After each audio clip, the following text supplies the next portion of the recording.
வந்துச்சு நின்னோம் பார்த்தோம் தள்ளோம். அவன் சைக்கிள் எடுத்துன்னு போகிறவங்க எடுத்துன்னு போயினே இருக்கிறாங்க. இப்போ அவனை இன்னைக்கு எதுவும் செய்ய முடியாது, நாளைக்கு அந்த ஸ்கூலில் பார்க்கணும்.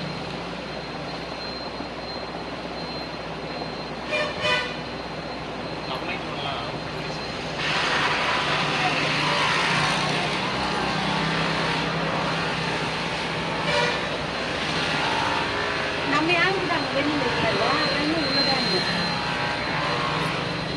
அந்த 2 லேடிஸ் போகிறாங்க. அப்புறம் பஸ்ஸுக்கு வச்சு அந்த பையன் வருவான். கிராஸ் பண்ணி வந்தான்டா.